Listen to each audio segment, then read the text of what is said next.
Hello guys, welcome back to another video. So I've gotten a couple of questions regarding if these crayfishes are actually aggressive. So I've mentioned this a lot in other previous videos, like these guys are very aggressive and everything.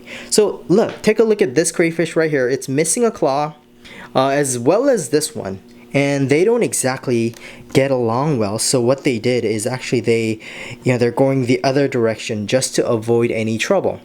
So just from that, couple of seconds of interaction, you see how careful they are with each other because they know how aggressive and dangerous each other are. And they definitely do get aggressive towards others.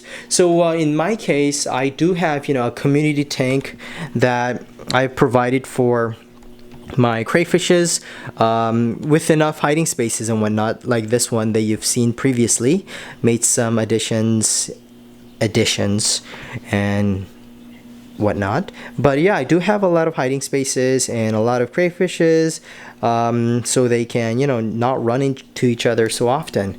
So in this case, we do have like a little plant in between them, so they know where each other are and they don't get in the way of one another. So these guys are actually very aggressive, and that's one of the reasons why that these guys are missing their claw. They're supposed to have 2 claws, but why do you think they're missing one? Because they fight often, and they're very territorial, and they're very, very aggressive.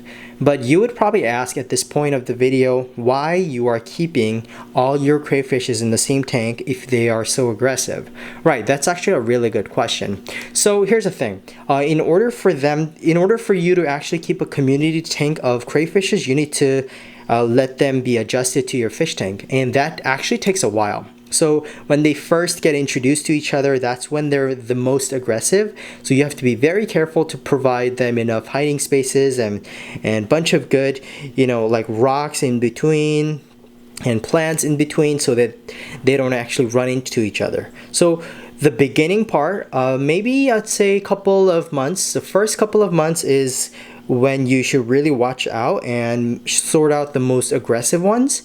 But after those couple of months pass, they'll basically live in a community of fish tanks like this with other fishes in there, and other baby crayfishes in there. So for example, these guys are doing great only because they're adjusted to this community tank, very healthy and whatnot.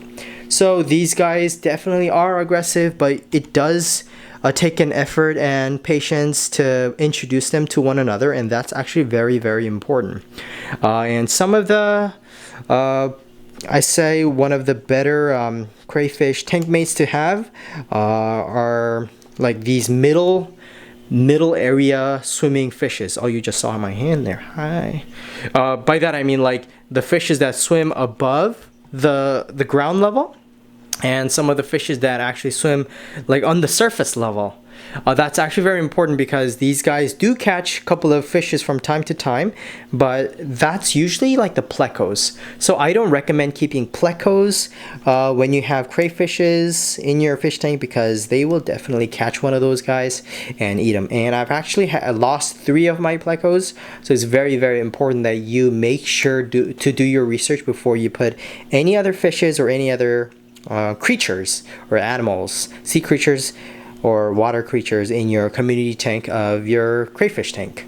Let me show you a 20-gallon tank that I have that's perfectly separated in the purpose of keeping my crayfishes in the best shape and form possible. So as you can see, there's a reason why I separated these guys into each sections in my 20-gallon tank, because these guys are very, very aggressive and they tend to fight a lot, very territorial. So these perfect looking claws will be lost, will be bitten off or pulled off, or all that stuff. So in order for you to keep the best looking crayfishes, definitely separate them like this. And I do have a purposeful tank like this. By that I mean, I don't know if that is actually a word, but a tank to keep the best looking crayfishes, and this is the way, just to separate them. Very important. And below I do have a same size fish tank with more crayfishes in each section, because I know that they're not too aggressive towards each other, but definitely you'll have to watch out for their behaviors. So as you've seen my previous videos and whatnot, these guys do tend to get aggressive.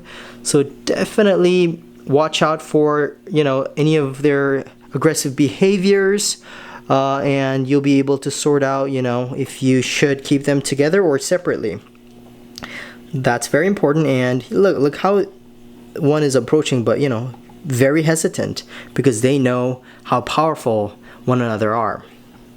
So there you go. So baby crayfish, you know, and this large crayfish just climbing this wood, and this one just staying here. So a lot of these guys do have a missing claw, and that's either due to aggression from others or from the molting process. So you never know, but I'm just emphasizing how, you know, aggressive these guys are. So definitely study your crayfishes, watch their behaviors, and provide them a good space for them to grow, so they're, you know, they don't kill each other, because they definitely do. They definitely kill each other, and then they definitely, you know, eat each other when they can, and when they do get a chance. So yeah, if you guys have any other questions regarding these crayfish behaviors or any aggressive types to, you know, avoid, definitely, you know, leave it down in the comment section below, and I'll try to answer those questions as much as possible. And I'll see you guys in the next video. Thank you for watching, guys. Bye bye.